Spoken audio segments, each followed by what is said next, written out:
Happy Sunday, my people. Hope everybody's enjoying their weekend. Do me a favor, hit that like button. It very much matters because, YouTube is burying me in the algorithm. So that like button is so very important. And I'd appreciate it. Thank you. Make sure you check out DNK Knives. That is who is responsible for this video. And if it wasn't for DNK and people like DNK, I wouldn't have any knives for content. And if you purchase something from there, make sure you use this coupon code behind the edge 10 and you will receive 10% off. Also, make sure you check out Green Valley Custom Knives. All info will be in the description. And make sure you check out Alicord Paracord. She is all over in the community. You can catch her in just about every live stream. Very important to the community, and she is a excellent person as well. This is a team bearing knife we're going to talk about, or both of these. Also, if you would like to support the channel, there's a link to Patreon in the description, or you can just join the My People channel membership, where I do frequent giveaways for both.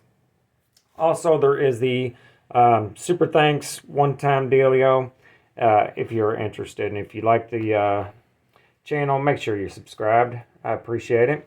Oh, one more thing. DNK is offering Sezzle now, so there's no excuse. Today, Don sent me, by way of knife dope, sent me a couple. These are made by Terrain 365. I have, in the past, owned a Terrain 365 Invictus. These are some pretty wild knives. On the outside looking in, they just look like normal knives. And we're going to talk about a little about each of them individually. We're going to start off with the smaller guy because it is the least favorite of mine, but it's still an excellent knife. This is the P38 AT.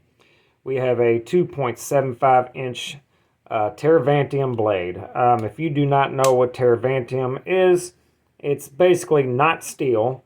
It's made of dendritic cobalt, and it is 100% rust proof and has some pretty decent edge retention properties and toughness, and it's just an all-around decent blade steel that physically cannot rust.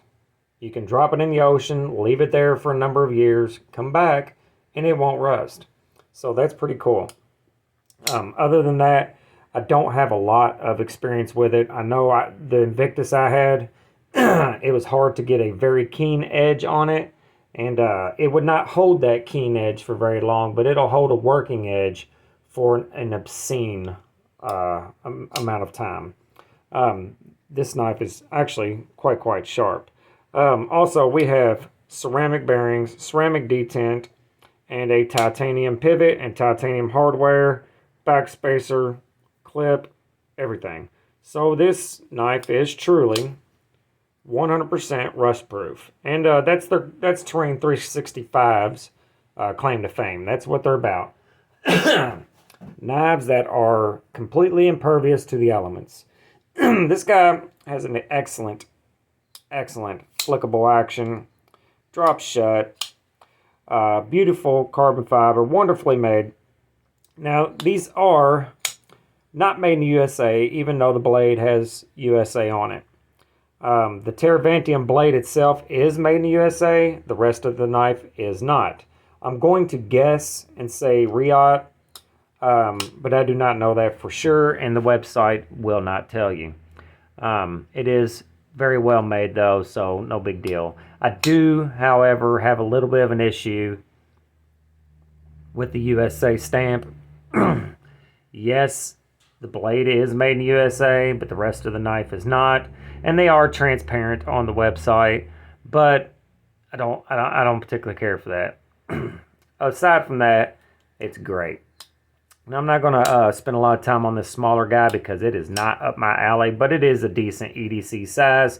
You can just about get your 4 fingers on there. If you have a normal size hand, mine's not giant, but I have pretty long fingers and stuff, so it's a good size for just about anybody. The titanium mill clip is excellent. Fit and finish is excellent, and for just such a small knife, it does have excellent action. Let's weigh it up because it feels pretty heavy. Let's see what we got here. 3.9, so it's not a tank. Not that heavy. The other one, however, is a beast, and I like it. I say beast. It's not a beast. It's a 3.5-inch blade, but this one is called the STS ATB. Also, ceramic bearings, detent, titanium pivot. Has great high-quality micarta, and I'm almost positive this one is made by Riot. It also has the Terravantium blade, but this one does not say USA on it. And I wonder if they did that because of people complaining about the USA stamp. I don't know. Maybe. Titanium hardware, titanium pivot, everything. This one does have a lock bar insert because of the one I had before did not have a lock bar insert, and you did sometimes have issues with lock stick because of the nature of the blade material connecting with the titanium, so they did fix that. They also send some of the best juice to put on it, for lack of a better word, that 100% eliminates the lock stick. So the company does know it's an issue and they address it accordingly. I very much like this knife better than the smaller one. Nothing wrong with that one, but it is ground thinner. It has a much more useful clip point blade for me. Excellent jimping here, excellent jimping there, and it is just so comfortable. I don't know any other way to say that. It is just incredibly comfortable. Beautiful action. It will get you. It actually cut me earlier today whenever I was taking the picture for the thumbnail for this.